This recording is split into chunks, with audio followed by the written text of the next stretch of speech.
Yo, and we back with another one. Blue is our city, Manchester City fan channel. And we're about to get into this Manchester City versus Southampton preview. Before I get going, as usual, I want to say thank you guys for helping me build this community.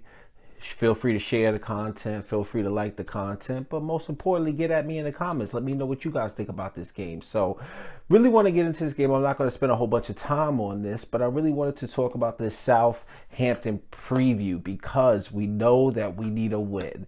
I hope everybody's had a chance to calm down after Sunday. I know I was irate. It's just a derby, man. You know it's always going to be hectic, you know what I mean? So I hope you guys have had a chance to calm down. It took me a few extra days to calm down, but at the end of the day, we're about to get right back on this winning train. So I want to talk about, this match, and I'm going to start it off with the looking back at the previous match when we played against Southampton. So I kind of went back and watched the game kind of leading up to this match, and I noticed that he went with the 4-2-3-1 setup. I'm really hoping he goes for that again tomorrow because you know that when we played against Man United, formations kind of really go out the window with us because we're so fluid of a team. But really what we've seen with Gundogan and KDB, it didn't work on Sunday. Doesn't mean it might not work tomorrow, but I really would like to see him go back to that 4-2-3-1 setup where he had Kevin at the 10 and Gundogan playing the 8, because it seemed to me like that just works a little bit better when we're in that 4-3-3 and they both are just kind of playing those center midfield positions. It just didn't work, and that was only maybe a small sample size, but it just kind of didn't kind of flow the way we needed it to flow. So I'm hoping that he goes back with the 4-2-3-1 setup. But in that previous match where we played Southampton, that game was played I want to say around December 19th, and I don't know if you guys knew this, but that was really the game that started us on this run. So hopefully, when one run ends, we can start another run. That's the way I'm trying to look at this. But he had Edison in goal. Kyle Walker was playing right back. I hope that he goes back with that. We had Stone and Diaz doing what they do with the partnership. João Cancelo was playing left back. So I'm gonna stop right there, and I want to see. I don't know if Pep's going to go with the Stones Diaz thing again because, we haven't really seen Laporte. So I'm thinking that Laporte might rock in this game. I don't know who he's going to sit. I don't know if he's going to decide to give Diaz a rest. You know what I mean? But it would be nice to see Laporte kind of get back in there. Not that those two guys, Stones and Diaz, did anything wrong, but I would really like to see them get back into the team. Then we had João Cancelo playing left back. I think it might be that time, bro, to even give Mendy a chance at playing left back. I know Mendy's just been in the doghouse, and Pep, I got nothing to do with that. You watch the man training all times, all throughout the year, but Mendy got to rock at some point, Pep. So let's get him back in there if we can. If not, maybe we see Zinchenko be able to play in this match, and maybe give João Cancelo just a little rest or breathe as we prepare for other matches that are going to come up. We also had Rodri and Gundogan playing in those holding positions, with the double pivot. So it's really going to be interesting to see what Pep does there, in my opinion, because I'm really thinking that this might be a game to get Ferner back in there, kind of give Ferner a little opportunity to really rock a little bit. Not that Rodri did anything wrong. I know some people had mixed feelings on Rodri versus United. I had no issues really what Rodri was doing really against United. The only thing I wanted to see Rodri do is kind of work on that give and go a little bit with Sterling. It's kind of frustrating throughout the years, and Rodri's been solid all year in my opinion. Now, I know we were hard on him early on in the season, but I think he's turned the corner. We're realizing that he can be the future. He just has to work on that give and go with Sterling. I think there was a moment in United game where you kind of look back at that game. I know it was right before 15 minutes, but it was an opportunity where Sterling was on the left, played the ball to Rodri, and then Sterling was trying to play the give and go with him, and Rodri he seems to overlook Sterling every time Sterling's on the left. And I know Sterling was frustrated because if you go back and watch the game, you could see in that moment Sterling was jumping up and down like he was about to go fucking crazy. And, I was really kind of being like, yo, Rodri, you driving me crazy. Why don't you never pass the ball to Sterling? So I don't know if Pep's going to go in there with Rodri, but it might be a good opportunity to get Ferner in there. But if he decides to go with Rodri and then and Ilkay, I'm fine with that either way. We had Sterling on the left, KDB was playing the 10, and Mr. Bernardo Silva was on the right. And guess who was starting up top? It was actually Mr. Torres. And I'm going to stop right there because, I know a lot of people have mixed opinions or a lot to say about Sterling, but, honestly, a lot of this stuff is not really on Sterling. It was not a sitter that he missed. I mean, imagine being 5'7" and, let's say you 5'7", and then let's say Lindelof is like 6 feet. When that ball comes in, bro, he could barely even see that ball. So by the time that ball got to the ground and he thought he was going to hit it, the ball was already over him, bro. So he wasn't a sitter.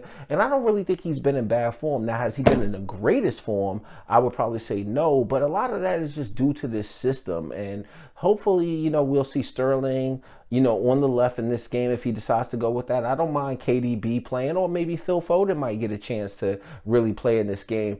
But the one two I need to talk about, we got to see Bernardo. Bernardo's had a rest, but we got to get the energy, a.k.a. the energy. Mr. Bernardo Silva got to play. And it's so funny. I'm talking about Bernardo Silva in that Southampton game because I'm going to get into that.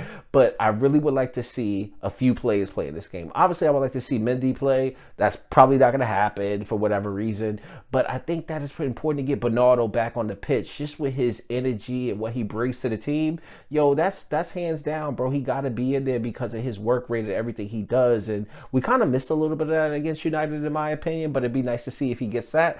But then also, man, come on, man, let's give Gabby a rest. It's not that Gabby was bad against United. I'm not getting into all of that on this channel, but it would be nice to see Torres get a run until Aguero's ready to get fit on the pitch. So imagine if, let's say Torres starts the game playing center, playing up front, you know what I mean? And then maybe Aguero comes on after like 45 or maybe 60 minutes. I would love to see that, but I'm probably living in the ideal world, you know what I mean? But on the bench in that particular game, we actually had Nathan Ake, Sergio Aguero was on the bench, and then guess who else was on the bench? I always like to give you guys these little bit of nuggets.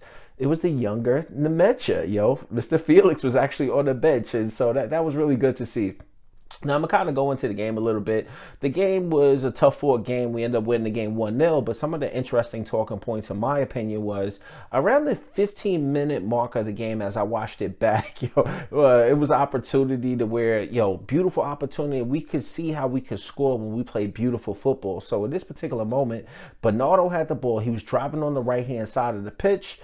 He feeds KDB because KDB's like right there, provide that overlap, and Kyle Walker's burst to doing what Kyle Walker does, but Kyle Walker runs to the middle. Then all of a sudden Bernardo's driving. He links up with Kevin with the overlap. Kevin puts a beautiful pass in, low cross across the box. And where does it find? Raheem Sterling back of the net. The only goal we scored, but it showed that free flow of football that we had been used to seeing as City fans, that maybe we've seen in certain parts of the season, and maybe certain parts of the season we haven't seen it, but that would be good. Another moment that I think happened in the 53rd minute was Diaz unlocked this pass to KDB. KDB passes the ball to Sterling. Sterling gives it back to KDB, who's driving on the left. He picks out Bernardo, and that's why I kind of said in the preview that it's kind of funny talking about Southampton and Bernardo, because we all know Bernardo just wasn't clicking in the beginning part of the season. He was just not up to full fitness, hadn't been getting the run in the team like the way we liked him to, but he's been kicking on now. We see how essential he is. But when you go back and watch this particular game, this game was hilarious from a Bernardo standpoint. So it's kind of like, all right, so KDB's driving on the left-hand side of the pitch. He picks out Bernardo. Bernardo has an opportunity right there in front of the keeper, gets the ball. Maybe his first touch was a little bit heavy, but the ball was right there on his left foot where he could have just shot the ball. And what did your man do? He tried to go around. I guess he thought the defender was really going to get there and tried to go around the defender. Takes the shot with the right foot, and it just ended up going nowhere. It was like a low dribbler, and the keeper saved it. But I think it's hilarious because I did a video at that time. I think I was a little critical of Bernardo. BFA, I was a little critical of Bernardo after the match, because I was like, bro, them shooting boots you got on, bro, they not working for you, bro. You gotta dead them. Whatever those boots are, bro, you gotta dead them. And ever since then, Bernardo's been muddy. So I thought it was funny kind of looking back at this match. We also had another great opportunity, and you could kind of see the way we were flowing in this game. We had a great opportunity around the 69th minute, something around there, where Torres gets the ball. He finds Bernardo in the middle of the pitch. Bernardo showing his ill hold-up play for somebody Bernardo's size. He finds KDB. At this point, I want to talk about, like, I know KDB's not really been the KDB that we've been used to this particular season. Some of it looks like it's fatigue. Some of it looks like physical fatigue. Some of it looks like it's mental fatigue.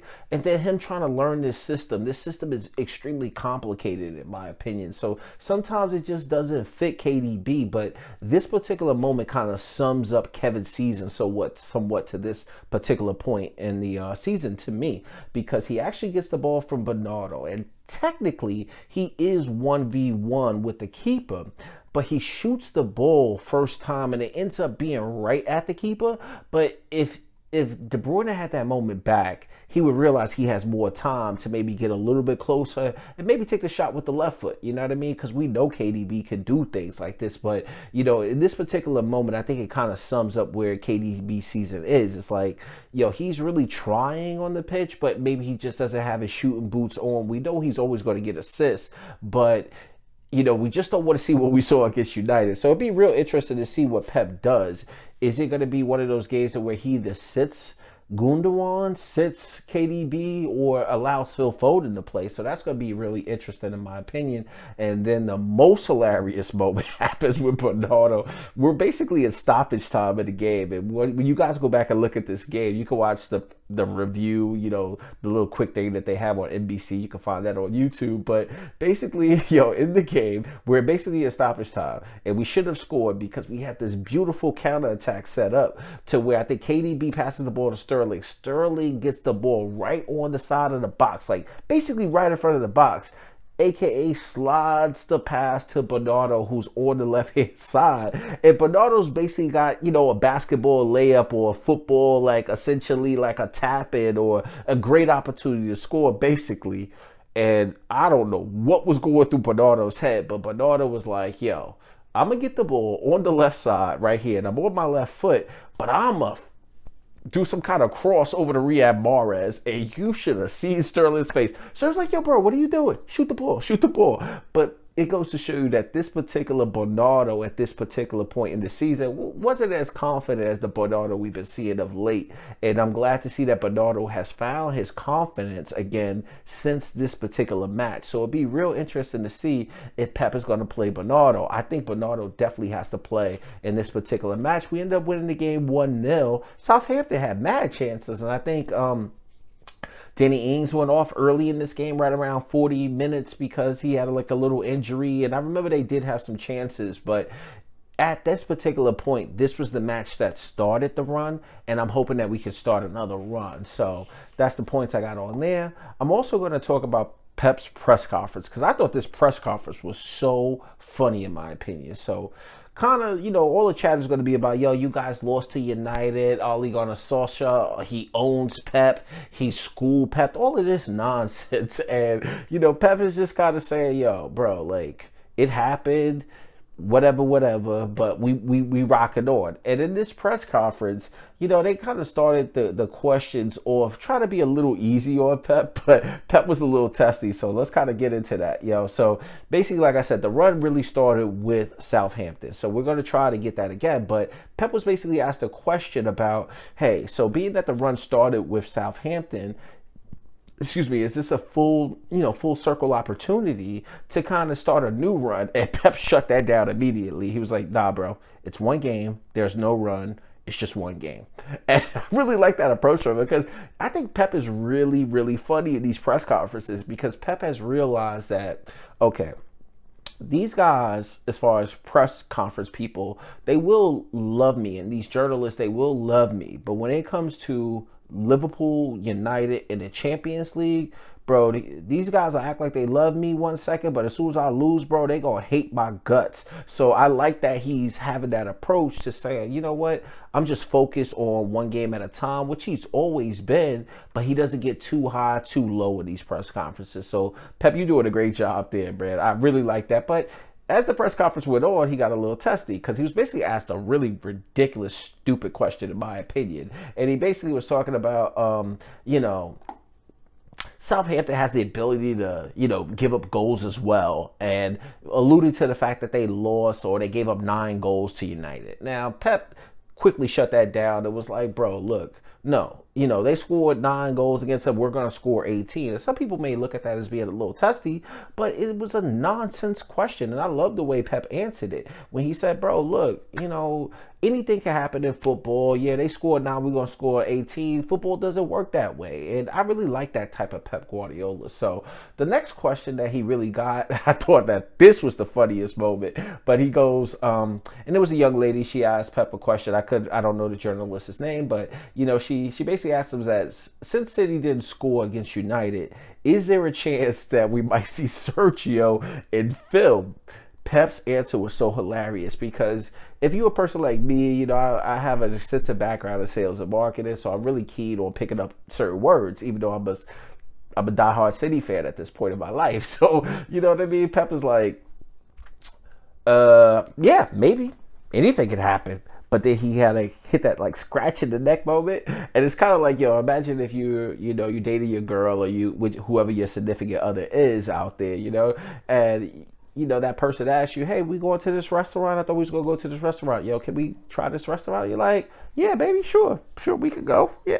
How about that? Yeah. So he kind of gave one of those answers. And I really like the fact that he gave that answer because Pep is like, yeah, what? You know what I mean? So it kind of shows you where we might be at with Sergio. And I think I'm going to do a video on that. So I'm not going to really touch upon that right now. But I would like to see Sergio. Of course, I would like to see Phil Foden back in the match. But I really thought that answer was funny. He was like, yeah, maybe.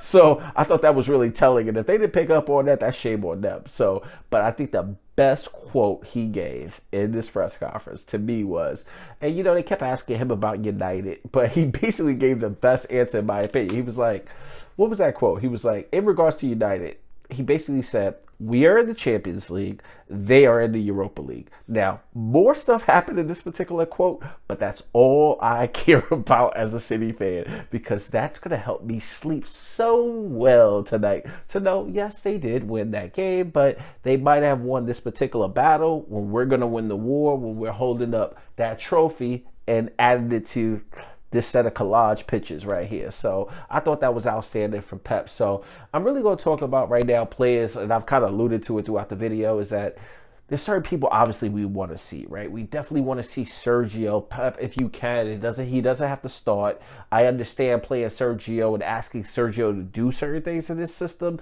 That's going to be challenging because Sergio can't do all of those different things you asking him to do. Sergio's a pure number 9.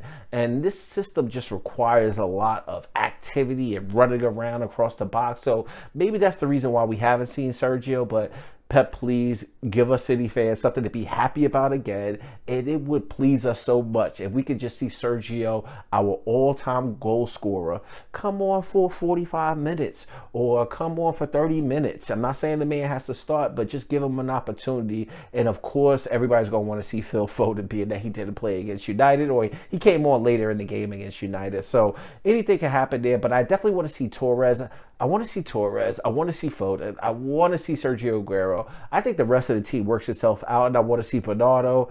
I have no idea what Pep is going to do. Pep even alluded to that in the press conference. He was like, I don't know who's going to start. I have an idea about who I might want to start, but also there's some doubts. So tomorrow I might wake up and decide it. So what that really means is good luck guessing his starting 11. So I'm not going to even go there. But at the end of the day, the only thing we want to see is the team find its way back into winning form. Let's get our mojo back. Let's try to get back to winning ways. It doesn't have to be a convincing win. It just has to be a win. And I think Pep will gear up the team for that. And if we can get this win, we'll get Sunday out of our picture. So at the end of the day, that's all we're looking to see. And at the end of the day, we're all City fans. So you know what we want to see. Time to step it up, player.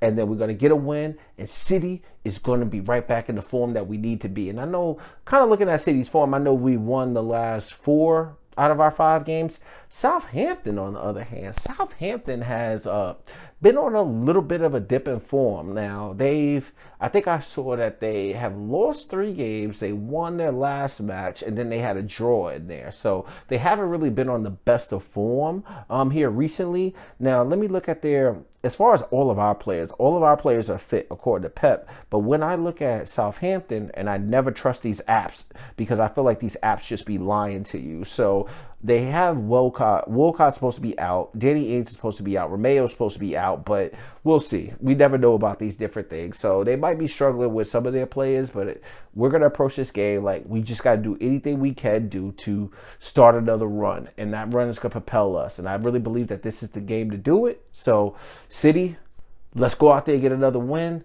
My prediction, I never get these things right, but I'm going to go 2-1 City at the end of the day. And regardless of whatever, I'm always going to be City all day. Peace. I'll see you guys tomorrow.